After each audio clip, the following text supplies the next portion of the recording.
நிறைய women good girl image maintain பண்ண தன்னோட ரியல் இமோஷன்ஸை சப்ரஸ் பண்றாங்கன்னு தெரியுமா? வணக்கம்.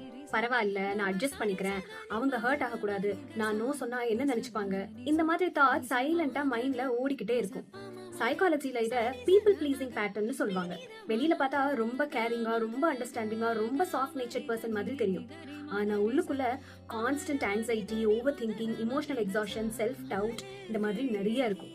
ஏன்னா சில நேரத்துல பீப்புள் ப்ளீசிங்கிறது கைண்ட்னஸ் கிடையாது, அது ஒரு சர்வைவல் ரெஸ்பான்ஸ். சைல்ட்ஹுட்ல அப்ரூவல் கிடைச்சாதான் லவ் அப்படின்னும், கான்ஃபிளிக்ட்னா டேஞ்சர்னு ஃபீல் பண்ணியிருந்தா, ரிஜெக்ட் பண்ணிடுவாங்களோன்னு பயந்து வாழ்ந்திருந்தா, அடல்ட் லைஃப்ல கூட சேம் பேட்டர்ன் கண்டினியூ ஆகிக்கிட்டே இருக்கும். அதனால சில விமன் டயர்டா இருந்தாலும் எஸ் சொல்லிக்கிட்டே இருப்பாங்க. ஹர்ட் ஆனா கூட சிரிச்சுக்கிட்டு போய்கிட்டே இருப்பாங்க. ரெஸ்ட் வேணாலும் கில்ட்டியா ஃபீல் பண்ணுவாங்க. பவுண்டரி வச்சா பேட் பர்சன் மாதிரி ஃபீல் பண்ண ஆரம்பிச்சிருவாங்க. உங்களுக்கு நீங்க ஸ்பேஸ் கொடுக்காம போனா ஒரு ஸ்டேஜ்க்கு அப்புறம் பாடியும் மைண்டும் பர்ன் அவுட் சிக்னல் கொடுக்க ஆரம்பிச்சிடும். இமோஷனலி ஹெல்தி பர்சன்னா எல்லாரையும் ரெஸ்பெக்ட் பண்ணுவாங்க. ஆனா தன்னோட இமோஷன்ஸ், பீஸ், லிமிட்டையும் கண்டிப்பா ரெஸ்பெக்ட் பண்ணுவாங்க. ஞாபகம் வச்சுக்கோங்க, பவுண்டரினா வால்னு அர்த்தம் கிடையாது. அது பனிஷ்மெண்ட்டும் இல்ல, அது ஈகோவும் இல்ல. பவுண்டரினா ஏன் மென்டல் பீஸும் இம்பார்ட்டன்ட்னு சொல்ற செல்ஃப் ரெஸ்பெக்ட்.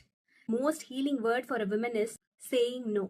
நோ சொல்ல கத்துக்கோங்க. எங்கெல்லாம் நீங்க இமோஷனலி சேஃபா இல்லையோ அங்க நோன்னு தயவு செஞ்சு சொல்ல ஆரம்பிங்க. அன்புடன் பவித்ரா.